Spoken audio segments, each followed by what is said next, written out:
Hi. నాకు ఎప్పటి నుంచో సైట్ ఉంది, అలాగే స్పెట్స్ కూడా విరిగిపోయినాయి అనేసి చాలా రోజుల నుంచి అనుకుంటున్నాము. మన కడపలోనే ఉంది కదా, ఇలా చూపించుకొద్దాం అనేసి.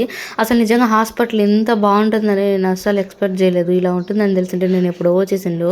అంటే ఇక్కడ మా ఆయన డిసప్పాయింట్ అయ్యాడు, ఆయన వెంటనే హ్యాపీనెస్ కూడా ఫీల్ అయ్యాడు. ఎందుకో వీడియో ఎండింగ్లో చెప్తాను, డోంట్ స్కిప్ ద వీడియో.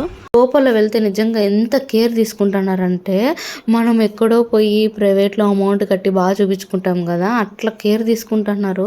అసలు నమ్మలేకపోతున్నాము. ఈ హాస్పిటల్ పేరు వచ్చేసి ఎల్వి ప్రసాద్ నేత్ర వైద్య విజ్ఞాన సంస్థ అనేసి. ఇది 2023 నుంచి ఉందంట, కట్టినారంట.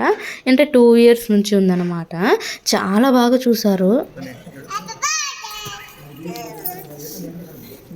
అపాయింట్మెంట్ కోసం అయితే లోపల వెళ్తున్నాము. ఎట్లా ఉంటుందో నాకు కూడా తెలీదు, భయంగానే ఉంది. కానీ నేను అనుకున్నట్టు ఏం జరగలేదు. అపాయింట్మెంట్ దగ్గర నుంచి లాస్ట్ ఎండింగ్ ట్రీట్మెంట్ వరకు ఎంత కేర్ తీసుకున్నారంటే అసలు నేను మాటల్లో చెప్పాను. చాలా చాలా బాగా చూసినారు.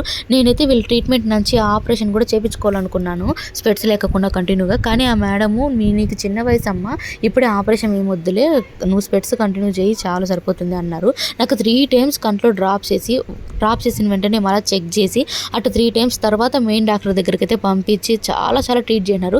ఫ్రెండ్లీ ట్రీట్మెంట్ అయితే దొరికింది నాకు. So don't miss. ఎవరే కానీ కడపలో ఉన్న వాళ్ళకి ఎవరికైనా ఈ వీడియో ఉపయోగపడితే నాకు కూడా మంచిదే. ఐ ప్రాబ్లం ఉన్న వాళ్ళు ఖచ్చితంగా హాస్పిటల్కి వచ్చి అయితే ట్రీట్మెంట్ తీసిపించుకోండి. అన్నీ టోటల్లీ ఫ్రీనే. నేను లాస్ట్లో స్పెట్స్కి ఒకటైతే అమౌంట్ పెట్టుకున్నాను. ఇక్కడ వీళ్ళు ట్రీట్మెంట్ నచ్చడంతో నేను స్టార్టింగే మా ఆయన వీడియో తిమ్మన్నాను. అక్కడ స్టార్టింగ్ చెక్ చేసేటప్పుడు మేడం వచ్చేసి, మీరు పర్మిషన్ లేకుండా వీడియో ఎట్లా తీస్తారు, తీయద్దండి అనడంతో మా ఆయన వీడియోలన్నీ డిలీట్ చేసేసినాడు. అక్కడ డిసప్పాయింట్ అయ్యేసి అయినా పర్లేదని వేరే మేడం వచ్చేసి, ఎవరు అలా అన్నారు, మీరు ఖచ్చితంగా వీడియోలు తీసేసి యూట్యూబ్లో పెట్టండి, మీకు ఛానల్ ఉంటే ఇంకా మంచిదే కదా అన్నారు. ఈ మేడమే చెప్పారు అలా. ఇక్కడ వచ్చేసి నాకు కంట్లో డ్రాప్ చేసినారు. అన్ని డబల్గా కనిపిస్తుంది, ఏ ఒక్కటి క్లారిటీ కనపడలేదు.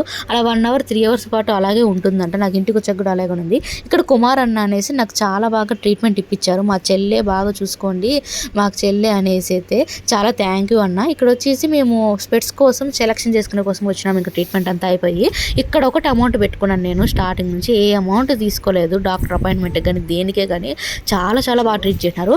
అక్కడ వేరే మేడం అడిగారు వీడియో తీస్తున్నారు అనేసి, నేను లేదు అనడంతో నేను వేరే సార్ దగ్గరికి అయితే పిలుచుకొని వెళ్ళి, వీళ్ళకి యూట్యూబ్ ఛానల్ ఉందంట అని చెప్పారు. నేను ఆ సార్తో అన్నాను, నా దగ్గర పెద్దగా సబ్స్క్రైబర్ లేదు సార్, ఓన్లీ 1500 మందే ఉన్నారు అనడంతో, అదేం తక్కువ విషయం కాదులేమో, ఎంత కష్టం చేసింటే అంతమంది వచ్చిండలా, గ్రేటే, మీరు ఖచ్చితంగా మా హాస్పిటల్ గురించి వీడియో తీసి అయితే పెట్టండి, పర్లేదు అన్నారు. ఇంకా సార్ అలా చెప్పడంతో నేను స్టార్టింగ్ నుంచి అయితే మళ్ళీ మా ఆయనతో వీడియో తీసుకున్నాను. ఇంకా నాకు 4 daysకి వస్తాయంట స్పెట్స్ హైదరాబాద్ నుంచి. ఒక్క లైక్ చేయరా ప్లీజ్.